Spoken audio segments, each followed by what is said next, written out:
আসসালামু আলাইকুম বন্ধুরা, মাসাবা কিচেন উইথ ভিলেজপুর তরফ থেকে সবাইকে সালাম জানাচ্ছি। ঈদের এই স্পেশালের জন্য রান্না করলাম আমি মুরগির মাংস, পাতলা পাতলা ঝোল লাল লাল করে খুব সুন্দর করে রান্না করেছি বন্ধুরা। ঈদের স্পেশাল রান্না, ঈদের আগের দিনে ঈদের স্পেশাল রান্না করে নিলাম, তোমাদের সামনে তুলে ধরলাম, রেসিপি শেয়ার করলাম বন্ধুরা। আমার রেসিপিটা কীরকম হল সবাই দেখে কমেন্ট করো বন্ধুরা। খুব সুন্দর হয়েছে, মুরগিটা একদম খুব সুন্দর হয়েছিল, পাতলা পাতলা ঝোল করে নিয়েছি, খুব টেস্ট হয়েছে বন্ধুরা। চলো দেখা যাক কিভাবে রান্না করলাম ঈদের জন্য। আরও তো অনেক কিছু থাকবে, আমি এই রেসিপিটা তোমার জন্য শেয়ার করলাম। এই যে মুরগিটা কেটে ধুয়ে পরিষ্কার করে নিয়েছি, দেখো বন্ধুরা, খুব সুন্দর করে কোনো কেটে ধুয়ে একদম পরিষ্কার করে নিয়েছি, ভালো করে একদম ক্লিন করে ধুয়েছি, একদম ভালো করে পরিষ্কার করে নিয়েছি। আর বন্ধুরা, আমার চ্যানেলে যারা নতুন আছো প্লিজ সাবস্ক্রাইব করে আমার পাশে থেকো বন্ধুরা। আর সবাই ফুল ওয়াশ করা ভিডিওটা কেউ স্কিপ করে না। এখানে আমি মরিচ পেঁয়াজ বাটা আর ছোটো এলাচিও রেখেছি, আর এখানে আছে আদা রসুন বাটা আছে আমার, ওগুলো দিয়ে দিব, ওগুলো দেখিলাম বন্ধুরা। আর এখন আমি রান্নার পর্যায়ে চলে যাব। আর বন্ধুরা, এই যে এখানে আমি আদা রসুন বাটাটা আমি দেখো কীরকম দিয়ে দিচ্ছি। এই যে পেঁয়াজ মরিচ বাটার মধ্যে আমি একবারে দিয়ে নিচ্ছি, একসঙ্গে মিক্স করে দিয়ে দেব। এই যে চা চামচের পরিমাণ 2 চামচ হবে, এটুকুই হবে বন্ধুরা। আমার পরিমাণ মতন আমি দিয়ে দিলাম। এই যে এখানে কড়াতে সরিষার তেল দিয়েছি, একটু পেঁয়াজ কুচি দিয়ে দিলাম, পেঁয়াজ কুচিটা দিয়ে হালকাভাবে নেড়ে চেড়ে নিচ্ছি বন্ধুরা। এখনও পর্যন্ত আমার ভিডিও দেখে যারা লাইক করেনি প্লিজ একটা লাইক করে দিও। এই পেঁয়াজটা হালকাভাবে ভেজে নিলাম। এই যে মুরগিটা আমি ঢেলে দিলাম বন্ধুরা, এই দেখো মুরগিটা আমি ঢেলে দিয়ে নেড়ে চেড়ে নিচ্ছি, একটু তেলের মধ্যে হালকা করে ভেজে নিব, বেশি নয়, তেলের মধ্যে এইভাবে হালকা করে ভেজে নিলে রান্নাটা টেস্টও হয়, মুরগির মাংসর গোশটা একটু ভালো ভালো লাগে একদম, তখন খাইতেও অনেকটাই স্বাদ হয়।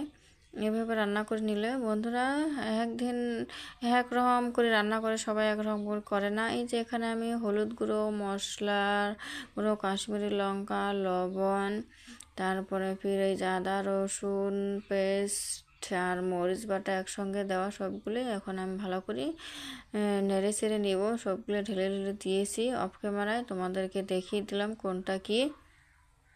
সবগুলো আমার পরিমাণ মতন দিয়ে নিয়েছি আমি। এখন এই যে আমি ভালো করে নেড়ে চেড়ে নিচ্ছি বন্ধুরা। আমার ভিডিওটা সবাই ফুল ওয়াচ করো, কেউ স্কিপ করো না। আমি এইভাবে রান্নাটা করে নিলাম ঈদের জন্য, ঈদের স্পেশাল জন্য। ঈদের আগের দিনেই রেসিপিটা করে রাখলাম, আরও রেসিপি থাকবো একসঙ্গে, অতগুলো টাইম হবে না বন্ধুরা, তার জন্য আমি একটা রেসিপি করে নিলাম, তোমাদের সঙ্গেও শেয়ার করলাম। দেখো তোমরা কীরকম হল আমার এই রান্নাটা। এই দেখো আমি একদম খুব সুন্দর করে লাল লাল করে কষিয়ে নিচ্ছি বন্ধুরা। কিন্তু দেখো কষানটা দেখেই বোঝা যাচ্ছে কতটা টেস্ট হবে এই রান্নাটা, মুরগির রান্নাটাই। যে এখানে আমি ছোটো আলু 4-5টার মতন দিলাম, ছোট ছোট জন্য কেটে নিছি। এখন এই আলুগুলো দিয়েও ভালো করে আমি মিক্স করে নিচ্ছি, নেড়ে চেড়ে নিচ্ছি। এই আলুটা আমি কিছুক্ষণ কষিয়ে নেব বন্ধুরা, তোমরা দেখতে থাকো। এই যে আলুটা ভালো করে কষিয়ে নিচ্ছি, এই দেখো ভালো করে গ্যাসটা কিন্তু আমি লো মিডিয়ামে দিয়েছি, হাই দিলে একদম পুড়ে যাবে, তার জন্য আমি একদম জল ছাড়াই, খালি একটু জল দিয়েছিলাম, জল ছাড়াই আমি ভালো করে কষিয়ে নিচ্ছি তেলের মধ্যেই। এইভাবে জল ছাড়াই তেলের মধ্যে কষিয়ে নিলে মাংসের টেস্ট হয়, অনেকটাই স্বাদ হয়।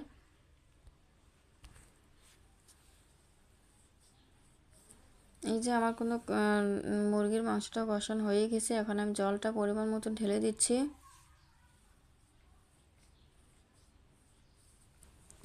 এই দেখতে পাচ্ছ আমি জলটায় পরিমাণ মতো ঢেলে দিচ্ছি।